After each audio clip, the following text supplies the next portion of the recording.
কখনো। এক নাম্বার, দেরি করে ইফতার করা নিষিদ্ধ। ইহুদিরা দেরি করে ইফতার করে। লা ইয়াজালুন নাসু আলা খাইরিন মা আজ্জালুল ফিতরা। বিশ্বনবী বলেছেন, এই উম্মত যতদিন আগে আগে ইফতার করবে, এই উম্মতের কপাল থেকে কল্যাণ কেউ ছিনিয়ে নিতে পারবে না। চিল্লায় বলেন ঠিক কি না? আজানের জন্য বসে থাকবেন না, সময় দেখবেন। স্থানীয় সময় যখন সূর্যাস্ত হওয়া মাত্রই বিসমিল্লাহ, খেজুর খেয়ে ফেলবো। পারবেন তো নাকি দেরি করবেন? 2 নাম্বার, রমাদানের পবিত্রতা বজায় রাখবো। কোনো তর্ক বিতর্ক অশ্লীলতায় আমরা জড়াবো না, ঝগড়া করবো না, সরাসরিও না, ফেসবুকেও না। করবেন? কেউ গালি দিলে বলবেন ইন্নিমরুউন সায়েম, আমি রোজাদার। আল্লাহর হাবিব শিখিয়েছেন, কেউ যদি তোমার গালি দেয়, কটু কথা বলে, অশ্লীল কথা বলে, রমজানে তুমিও বলতে পারবে না। তুমি বলতে পারবা ইন্নিমরুউন সায়েম, আমি রোজাদার। আজকে থেকে নিয়ত করেন, রমজানে কেউ গালি দিলে আপনি একটা গালি দিবেন নাকি? কি বলবেন? রোজাদার, রমজানের পবিত্রতা আমি ভঙ্গ করতে পারবো না। অশ্লীল নাটক সিনেমা আমরা দেখবো না। ব্যাড হ্যাবিট থাকলে রমাদানে এটা ছাড়ার মহা সুযোগ। স্মোকিং এর অভ্যাস আছে অনেকের, ঠিক কিনা? চাপাই নবাবগঞ্জে আপনারা স্মোকিং করেন? হ্যাঁ, না না আমরা করি না। বলেন করি না? করবেন না কেউ? যদি কারো থাকে, কে করে হাত তোলালাম না আমি। এই রমাদানে এই স্মোকিং হ্যাবিট থেকে আমরা বেরিয়ে আসবো, ঠিক কিনা বলেন? 3 নাম্বার, আমরা মিথ্যা বলবো না। বিশ্বনবী বলেন, মানলাম ইয়াদা কাওলা যুরি ওয়াল আমালা বিহ ফালাইসা লিল্লাহি হাজাতুন ফি আইয়াদা তাআমাহু ওয়া শারাবা। যে রমজানে মিথ্যা কথা, মিথ্যা কাজ, মিথ্যা সাক্ষী ছাড়তে পারে নাই, তার না খেয়ে থাকা, উপবাস থাকা দিয়ে আল্লাহর কিছু যায় আসে না। এজন্য মিথ্যার সাথে আমাদের কোনো সম্পর্ক আছে? মিথ্যা বলবো না। 4 নাম্বার, অপচয় করব না। ইন্নাল মুবাযযিরিনা কানু ইখওয়ানাশ শায়াতিন ওয়া কানা শাইতানু লিরাব্বিহি কাফুরা। অপচয়কারী শয়তানের ভাই। আচ্ছা, যে শয়তানের ভাই ও নিজেও আরেকটা কি? শয়তান। যে শয়তানের ভাই ও নিজেও আরেকটা কি? অপচয় করব না। ইফতারি করতে যে আমরা অনেকে অপচয় করি, এগুলো করবেন আপনারা?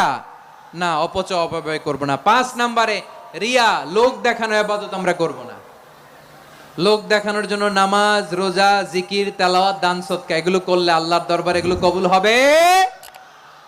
বিশ্বনবী বলেন, দাজ্জালের ফিতনার চেয়ে একটা বড় ফিতনার ভয় আমি করি। সেটা কি? আর রিয়া, শো অফ মেন্টালিটি, লোক দেখানো মানসিকতা। এটা থেকে আমরা বিরত থাকবো ইনশাআল্লাহ। 6 নাম্বার, অনেক গুরুত্বপূর্ণ। ব্যবসায়ী ভাইয়েরা, ব্যবসা করেন কারা কারা? হাত তুলে দেখান তো আমারে। মাশাআল্লাহ, হাত নামান। ব্যবসায়ী ভাইয়েরা, অনেক অসাধু ব্যবসায়ী আছে, রমজান আসলে নিত্য প্রয়োজনীয় পণ্যের মূল্য বৃদ্ধি করে দেয়। এরকম আছে না নাই? এগুলো করবেন না। মজুদদারি করবেন না। পণ্যের কৃত্রিম সংকট বাজারে করবেন না। আপনি লাখ টাকা কামায়া ভাবছেন যে রোজাদারদের কষ্ট দিয়ে ধনী হবেন। এমন রোগ আল্লাহ আপনারে দিবে, কোটি টাকা দিয়েও আপনি হাসপাতালের বিল পরিশোধ করার ক্ষমতা আপনার হবে না। খবরদার। শেষ বয়সে দেখবেন কি কষ্ট আপনার হয়। আপনি রোজাদারদের কষ্ট দিচ্ছেন, আল্লাহ আপনার সুখে রাখবে? আল্লাহর দোহাই লাগে, আমার ব্যবসায়ী ভাইয়েরা এটা করবেন না। আরব বিশ্বে আমরা দেখেছি, আরব বিশ্বের ব্যবসায়ীরা সারা বছরে ব্যবসা করে, রমজানে ভর্তুকি দেয়। আর আমার দেশের কিছু অসাধু ব্যবসায়ী রমজানে গলাকাটা ব্যবসা করে আর সারা বছর সেইটার উপর দিয়ে চলে। চিল্লায় বলেন ঠিক কিনা?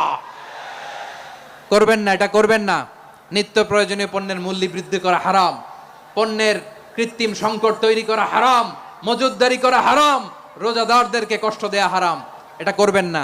7 নাম্বারে সর্বশেষ কথা, অধীনস্থ যারা আছে তাদের কাজের চাপ আপনারা কমিয়ে দিবেন। কাজের লোক, ফ্যাক্টরির ওয়ার্কার, স্টাফ, তাদের প্রতি যদি রহম করেন, আপনার উপর রহম করবে কে?